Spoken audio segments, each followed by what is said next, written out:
If the United States split into two coalitions, red states versus blue states, the results wouldn't look anything like the Civil War of the 1860s. Geography, infrastructure, and how the country actually works today makes this scenario completely different. The two sides wouldn't simply meet on a clear battlefield and fight it out. And by the way, when we say red and blue, we're just using the 2024 presidential election map. All right, let's go. The setup. In this scenario, the Red Coalition controls most of the interior of the country. That includes the Rust Belt swing states, the Great Plains, and large parts of the South. The Blue Alliance holds the West Coast, the Northeast Corridor, and a few interior enclaves like Illinois, Colorado, and Minnesota. Those blue areas are powerful economically, but they're not connected to each other on land. That creates one of the most important dynamics in the entire conflict. The Reds control one huge continuous block of territory, while the Blues are spread across isolated pockets. That large connected territory gives the Red Coalition three major advantages. First, they have interior lines, meaning they can move troops, fuel, and supplies entirely across their own territory. Second, they have real geographic depth. The blue states simply don't have the manpower or logistics to occupy all that land even if they tried. Third, they gain natural buffer zones. Pennsylvania shields the Midwest from the Northeast, while Arizona and Nevada sit between California and the rest of the interior. Meanwhile, the Blue Alliance is basically split into three separate regions. The Pacific states are strong but boxed in by mountain ranges. The Northeast is wealthy but heavily dependent on imports. And some blue states, like Illinois, end up as isolated pockets surrounded by red territory, which means major cities like Chicago rely on supply routes that run entirely through counties that aren't on their side. Swing states matter a lot here. How they lean over time would play a crucial role. Pennsylvania blocks the blue Northeast from connecting westward. Michigan and Wisconsin give the Red Coalition control over most of the Great Lakes shipping lanes. Georgia and North Carolina secure major U.S. military training and deployment hubs. Arizona and Nevada control dams and power infrastructure that California relies on. None of this is minor. These details shape how both sides survive day to day. But there's another thing we need to think about. Inside many red states, there are massive blue cities. Inside blue states, there are many red rural regions. Those divisions create problems on both sides. Cities like Atlanta, Austin, and Phoenix could end up surrounded. And in states like California or New York, rural regions control farmland, water, and key roads, and may not fully cooperate. That means ongoing protests, sabotage, and security headaches that constantly drain attention and resources.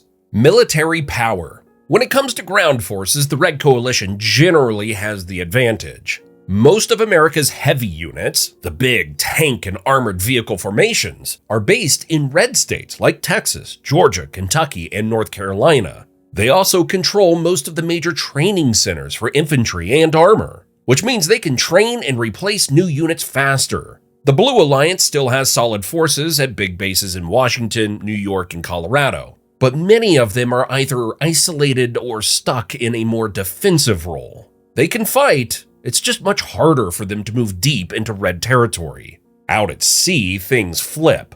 The Blue Alliance controls most of the US Navy. The big aircraft carriers are based mainly in California, Washington, Hawaii, and Virginia.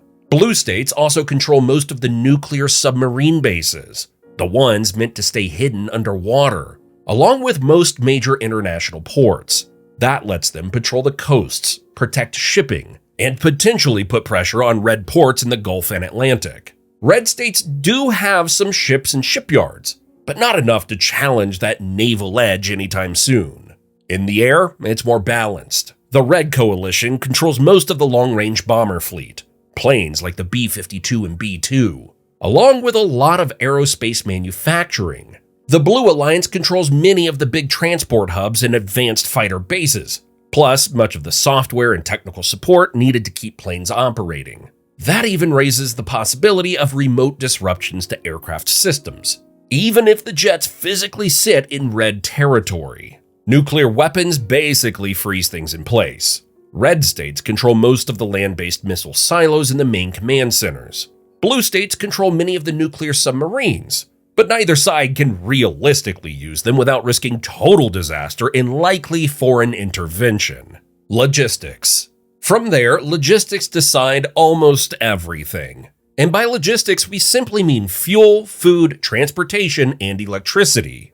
The Red Coalition controls most U.S. food production, a big share of domestic energy, the mouth of the Mississippi River, and many major pipelines. With a few shutoffs, they could slow or even choke fuel supplies going into the blue Northeast in just a few days. The Strategic Petroleum Reserve, basically the federal emergency oil stockpile, is also mostly located in red states. So even though coastal cities are wealthier, they suddenly become dependent on fragile imports and rationing. Most major rail lines run through Chicago, and because Illinois is surrounded by red states, the Red Coalition could cut off a huge amount of cross-country freight heading toward blue cities. The same goes for river traffic. Controlling the Mississippi and big inland ports gives red states a lot of leverage over what actually moves. Blue states, on the other hand, control most of the big ports and many of the undersea internet cables that connect the US to the world. They could restrict financial flows, push allies to sanction red exports, and disrupt parts of cloud infrastructure. But those tools mostly hurt economies.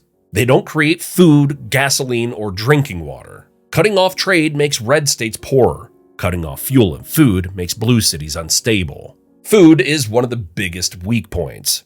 The Northeast imports most of what it eats. California produces a lot of high-value crops, but relies on rivers, fertilizer, and power that runs through red territory. And moving that produce east means shipping it across thousands of miles of red-controlled land. If those routes close, store shelves empty fast. Water is another pressure point. Hoover Dam and Glen Canyon Dam sit in red territory, but millions of people in blue states downstream depend on them. In a crisis, the side that controls the dams controls who gets water. Technology and computer chips don't clearly favor either side. The Red Coalition has many of the new chip factories. The Blue Alliance controls much of the research and software side. In reality, both would rather sabotage facilities than let the other gain a major technological edge. Internal tension. Inside cities and rural areas, irregular disruptions would likely define daily life. In red states, left-leaning activists and armed groups could sabotage refineries, rail yards, or communications networks. In blue states, right-leaning militias could attack supply convoys, power lines, and highways feeding major population centers. That means both sides would have to use troops at home just to keep things running, instead of focusing only on each other. Daily life would feel unstable, even far from any fighting. And outside the US, things get even more complicated. Canada would likely lean toward the Blue Alliance, but it would struggle with refugees and economic spillover. NATO wouldn't automatically step in, since this would be an internal conflict. Meanwhile, countries like China and Russia would likely try to take advantage, using hacking, online misinformation, and quiet power moves while the US is distracted. Places like Taiwan and parts of Eastern Europe could suddenly find themselves in real trouble.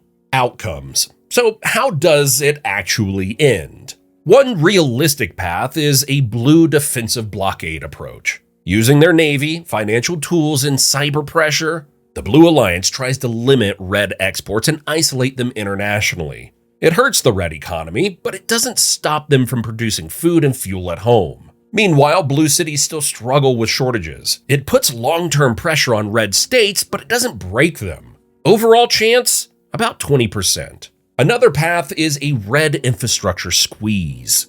By shutting pipelines, slowing rail traffic, blocking rivers, and controlling key water systems, red states push major blue cities into fuel problems within weeks, with food shortages following. Order gets harder to maintain, not because tanks roll in, but because supply chains fail. In this scenario, blue leaders might be forced to negotiate simply to avoid humanitarian collapse. Overall chance? Around 50%. And finally, a long stalemate. Neither side fully wins. Geography, nuclear risk, and sheer scale makes outright conquest almost impossible. The country slowly breaks into regional blocks, Not formally at first, but in practice, each running its own systems and borders with constant tension between them. Overall chance, roughly 30%. The main takeaway is that the US works well because both parts of the country depend on each other. Red states hold most of the physical basics: land, energy, and food. Blue states hold most of the global connections: ports, finance, and technology. Once those strengths stop working together, nobody truly wins. One side might hold on longer, but both take real damage. If you want to see how a single Marine team could take on the Roman Empire, check out the video on the screen. Thanks for watching.